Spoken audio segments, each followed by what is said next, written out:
पंचायती राज व्यवस्था की जब हम बात करते हैं तो हम ये देखते हैं कि 3 स्तर ही क्यों है। तो हमारे में एक विचार आता है कि एक समिति का नाम आता है बलवंत राय मेहता समिति।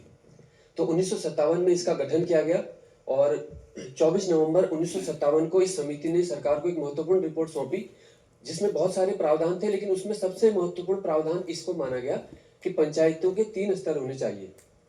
और रिकमेंडेशंस जो थी इतनी महत्वपूर्ण थी कि 1958 में सरकार ने उनको स्वीकार भी कर लिया गया। बहुत सारी समितियां बनी लेकिन सभी के स्वीकारा नहीं गया, तो इसको स्वीकार कर लिया गया और इसको जो है स्वीकार किया गया। तो हम इसमें 3 स्तर देखते हैं। एक तो हमारा बेसिक होता है ग्राम स्तर पर ग्राम पंचायत, फिर हम अपने प्रखंड यानी ब्लॉक लेवल पे देखते हैं क्षेत्र पंचायत या पंचायत समिति, और उच्चतम स्तर है इसका जिला पंचायत या जिला परिषद। तो जब तक हम छात्र जीवन में तैयारी कर रहे थे तो हम ये समझते नहीं थे कि ये 3 स्तर ही क्यों जरूरी है, लेकिन जब हमने ज्वाइनिंग ली और उसके बाद हम देखते हैं कि जो तीनों स्तरों के क्या महत्व है। जब हम ब्लॉक की मीटिंग में महीने में 2 बार जाते हैं, वहाँ पे सभी हमारे रेखीय विभाग उपस्थित होते हैं और सभी विभागों के एडीओ पंचायत, एडीओ जो समाज कल्याण, एडीओ कोऑपरेटिव, उनसे जो हमारे बीडीओ साहब रिपोर्ट लेते हैं, पूछते हैं कि आपने ये टैंक बनाना था भाई, ये कब तक बनेगा।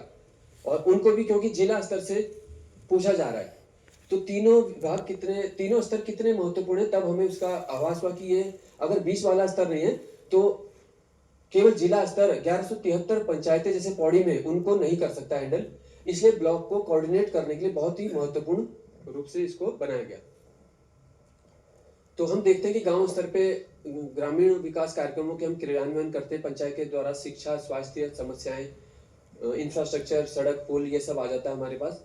क्षेत्र पंचायत में आ जाता है कि ग्राम पंचायत कैसे समन्वय से काम कर रहा है अन्य विभागों के साथ, विकास कार्यक्रमों की योजनाओं का क्रियान्वयन कैसे हो रहा है, सामाजिक आर्थिक विकास को कैसे बढ़ावा दिया जा रहा है और तकनीकी वित्तीय सहायता प्रदान करना।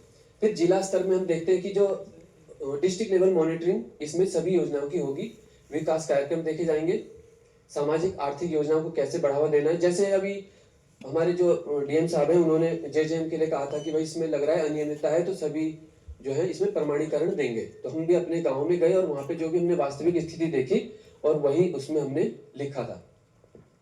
तो इसमें छोटे से मैं केस स्टडी भी ये बताना चाहूंगा। तो वैसे ये मेरे कर्म भूमि वाला तो नहीं है, लेकिन जो जन्म भूमि मेरी है रानी पोखरी ग्राम पंचायत देहरादून के अंतर्गत है, तो वहां का थोड़ा केस स्टडी है। हालांकि जो मैदानी पंचायतें होती है हमारे से थोड़ा अलग है, लेकिन कुछ बातें हम वहां से ले सकते हैं। जैसे रानी पोखरी ग्राम पंचायत में सेल्फ हेल्प ग्रुप बहुत अच्छे से विकसित किए गए और एक्टिव है, क्योंकि वहां पे रानी पोखरी हाट बाजार के पास एक उत्तरा एम्पोरियम है। तो वहां पे मैंने खुद देखा है कि गांव की महिलाएं कैसे अचार बना रही है, सस्ती हरी मिर्च खरीद के और उसको एक यूटिलाइज करके और अच्छे दामों पे बेच रही है। तो मैंने पूछा था, मैंने कहा अचार कहाँ से आता है, कि उन्होंने कहा हम खुद बनाते हैं, और बहुत ही बेहतरीन वो था वो। इसके अलावा हैंडलूम का काम उन्होंने किया। अभी हाल ही में 3-4 दिन पहले वहां के प्रधान जी ने एक हेल्थ कैंप लगवाया, ऋषिकेश एम्स के बेहतरीन डॉक्टरों को ग्राम पंचायत में बुलाया। यह भी एक बहुत बड़ी उपलब्धि थी कि एम्स के बेहतरीन डॉक्टर को बुला पाए। तो इसके प्रयास में वो 1 साल से लगे हुए थे। मॉडल ग्राम पंचायत भवन और मॉडल आंगनबाड़ी वहां पे विकसित की गई। कचरा प्रबंधन का सफल मॉडल बनाया गया, क्योंकि जब हमारे उसमें भी 3 या 4 साल पहले कचरे की गाड़ी आई तो खुद हम जैसे लोगों ने भी विरोध किया कि गांव में कचरे की गाड़ी क्यों जरूरत है और हम क्यों पैसे दें, ये कैसी बात है।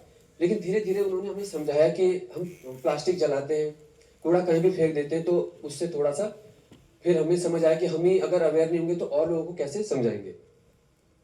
हरेला कार्यक्रम उन्होंने उसको पूरी तरह सक्रिय किया और सभी को फलदार वृक्ष बांटे जाते हैं। मैंने खुद इसमें जैसे आम लीची के वृक्ष लिए, तो उसमें अभी आम के वृक्ष वो फले हुए हैं और 4 साल के जैसे हो चुके हैं।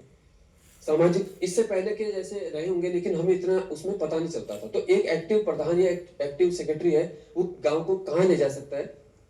सामाजिक सुरक्षा से पूरी तरह उन्होंने संरक्षित कर रखा है। कोई ऐसा नहीं हो सकता है वहां पे किसी को 1 सप्ताह 2 सप्ताह हो गए, वो 60 साल का हो चुका है, प्रधान जी स्वयं अपनी टीम के साथ उसके पास पहुंचते हैं।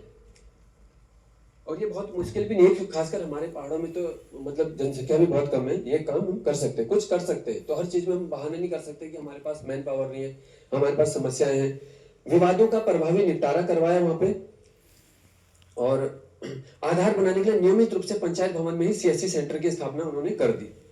इसके अलावा एक और काम जो हम हमेशा जिक्र करते हैं, ओएसआर, है ना। हालांकि वो चीजें शायद यहाँ पे ना हो पाए, वहाँ पे हाट बाजार है, उससे शुल्क लेती है पंचायत, 2 या 2.5 लाख रुपए सालाना में वो इसके बीच में नीलाम हो जाती है और वो पंचायत के पास एक मुश्त आ जाता है। इसके अलावा उन्होंने 20 से ज्यादा कमरे बनाए जिसको पंचायत ने फिर अपने नियत रेट पे लोगों को दिया, और कचरा गाड़ी है उसके लिए भी एक बात मूल्य निर्धारित होता है। तो ये सब इसमें केस स्टडी थी, हम इससे थोड़ा बहुत सीख सकते हैं। अब इससे आगे जो है ये हमारी कुछ वो है, जैसे आभा जी का था, ये संजय भाई का है और मेरा था। इसमें हम पंचायत में बैठ के ग्राम सभा की बैठकें ले रहे हैं और उनकी समस्याओं को सुन रहे हैं कि क्या वहां पर हो रहा है। ये मालकोट है। तो अब आभा जी आपको आगे बताएंगे इसमें।